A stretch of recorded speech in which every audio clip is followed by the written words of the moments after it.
Hey guys, Warband Plays here, and here's my top 10 tips for Bannerlord. Tip number 10. Buy as many horses as you can as you progress through the game. They help in speeding up your warband in the beginning to catch looters and other bandits which you can farm for dinars and experience.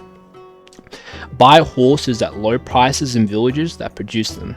For example, Charis has a few villages producing horses, and naturally their prices will be lower. This will become more important as you raise large armies, as you want to outrun any force that possibly can beat you.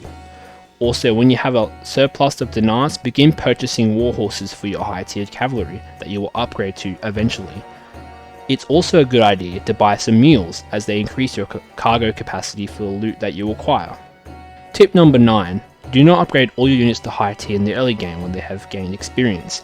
They will suck your savings through their high wages and leave you penniless, unless you have a stable income from workshops or caravans, which usually comes in around the mid game. In the early game, you want to farm as much dinars as possible without having large expenses from troops. Tip number 8. Think and position your units. Do not just charge them and hope for the best. You can kill lots of the enemy if you position your infantry down a slope on a hill, with archers usually behind them to rack up the kills when the enemy inevitably closes the distance. In some cases, you want more ranged units than melee units, so you can avoid casualties and maximize damage.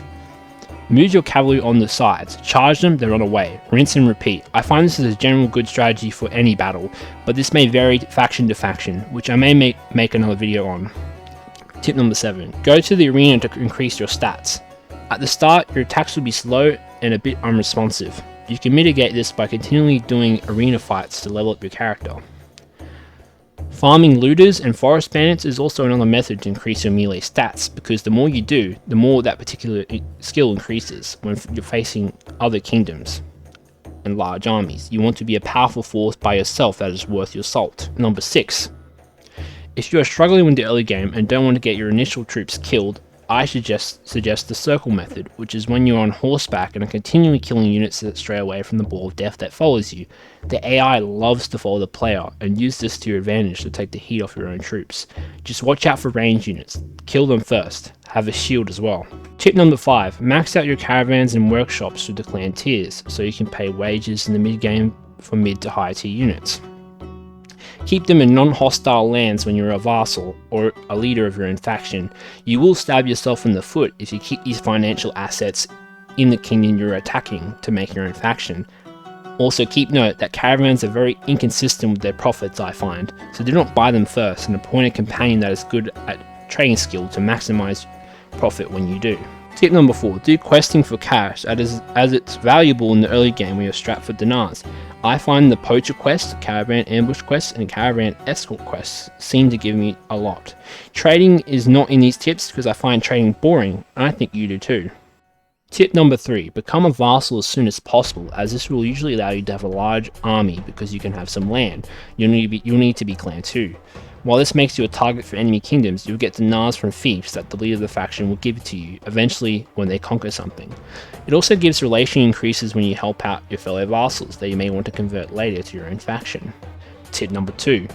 Get companions to lead parties for you when you eventually want to make your own faction. They will recruit and maintain their own forces, but be careful as their units initially will be peasants and trash. I suggest you recruit a warrior companion for this. You can create your own personal army, which you can use to besiege a weak city to make your own faction eventually. And my final tip number 1, do not rush to create your own kingdom. This requires a lot of resources to make it happen and a favorable scenario. When making your own faction, build up your dinars and make an army that is large and a mid to high tier force that can take on larger forces. I suggest you attack the Azerite, as they seem to be the weakest faction when I'm fighting them. Only attack factions for towns that have multiple wars happening, and if their army sizes are relatively smaller than other factions. Besiege a town that is recently captured, since they'll have a low garrison. Make peace if they are constantly targeting you, or keep going if they are extremely weak. You will have to defend your fiefs constantly, and I suggest you get your walls upgraded as soon as possible. Those are my top 10 tips for Bannerlord. I hope you get some good insight into the game through these tips, and if you have any questions, just ask in the comments, give us a like and subscribe, and yeah, hope you got some information out of that.